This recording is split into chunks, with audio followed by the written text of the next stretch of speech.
In the golden age of Hollywood, when studio moguls ruled with iron fists and stars or carefully crafted personas, one woman dared to break the mold. Ava Gardner, the sultry southern belle with emerald eyes that could melt hearts and a spirit that refused to be tamed. But on one particular day in 1951, something extraordinary happened. A quiet request turned into a seismic shift that would forever change how Hollywood operated. Little did the world know, Ava Gardner was about to take control in a way no one saw coming. "This is the story of the day," she said, "enough."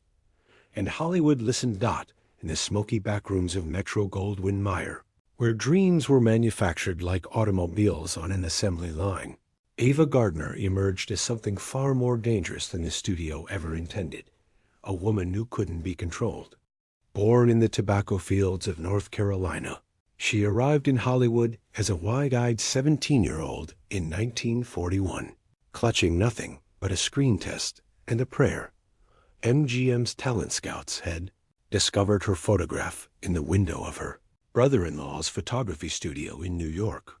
The image showed a young woman with striking features, high cheekbones that could cut glass, eyes like liquid jade, and a mouth that promised both heaven and hell. Studio chief Louis B. Mayer took one look and knew he'd found his next meal ticket. But Ava Gardner was never meant to be just another pretty face. Beneath that porcelain skin lay a fiery spirit forged in the red clay of rural poverty. She'd grown up picking tobacco and cotton, watching her sharecropper father struggle to keep food on the table. That hunger, not for fame, but for authenticity, would become her greatest weapon against Hollywood's machine. The studio system of the 1940s was merciless. Young actors were property, their every move orchestrated by publicity departments, their romantic lives scripted for maximum box office appeal. They were given elocution lessons to sand away regional accents, dancing lessons to make them more graceful, and acting coaches who taught them to become someone else entirely. But Ava Gardner's North Carolina drawl remained intact, her cigarette habit uncurbed, and her midnight escapades with Hollywood's most notorious bad boys became legend. By 1950, she had become MGM's most valuable asset and their biggest liability. Her performances in The Killers and Show Boat had established her as more than just a pretty face. She was a legitimate actress with range and depth. Yet behind closed doors, studio executives wrung their hands over her unpredictability. She was known to disappear for days, sometimes surfacing in Madrid or Mexico City, always with a different mysterious companion. The truth no one dared to whisper was that Ava Gardner was operating by her own rules in a town that demanded absolute submission. She had learned to navigate the treacherous waters of Hollywood politics, not by playing the game, but by refusing to acknowledge the game existed. This defiance would soon manifest in the most public way possible, forever altering the balance of power between star and studio. Frank Sinatra was trouble with a capital T, and everyone in Hollywood knew it. By 1951, his career was in freefall.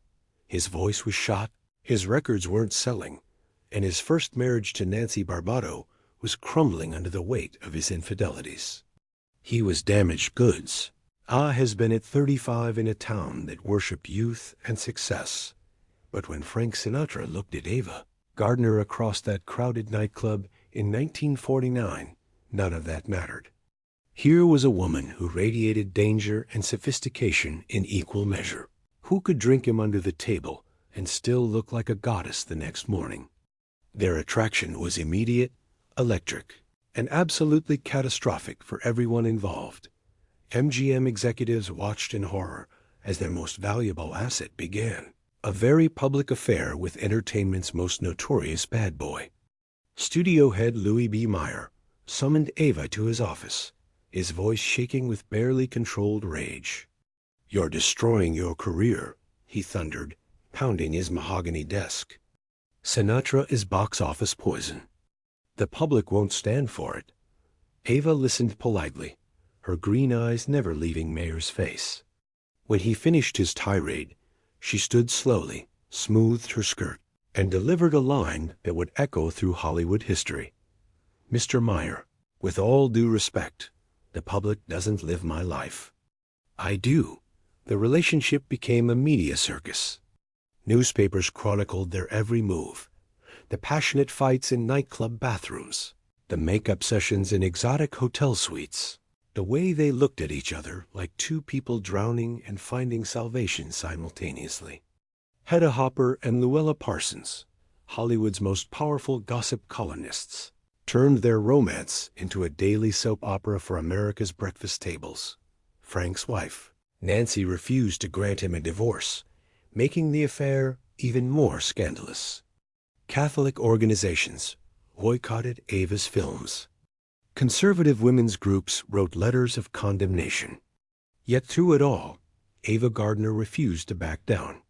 She had found something in Frank Sinatra that she'd never found in her previous marriages to Mickey Rooney and bandleader Artie Shaw, a kindred spirit who understood that art came from pain and that sometimes destruction was necessary for creation. Their wedding in 1951 was a carefully orchestrated media event, but those closest to them knew the truth. This wasn't just a marriage. It was a declaration of war against Hollywood's old guard, a statement that love could triumph over corporate interests and public opinion. Little did anyone know, this defiant union would soon provide Ava with the strength she needed to make her most audacious stand, yet not to understand the magnitude of what Ava Gardner would eventually do. One must first comprehend the suffocating reality of Hollywood's studio system in the 1950s. The major studios, MGM, Paramount, Warner Brothers, 20th Century Fox, weren't just entertainment companies. They were kingdoms with absolute rulers who controlled every aspect of their subjects' lives. Under the standard 7-year contract, actors became virtual prisoners. They couldn't choose their roles, couldn't refuse assignments, couldn't even choose their own stage names without studio approval. The contracts contained morality clauses that gave studios the right to terminate anyone whose behavior might reflect poorly on the company. In essence, stars traded their freedom for fame, their authenticity for carefully crafted personas.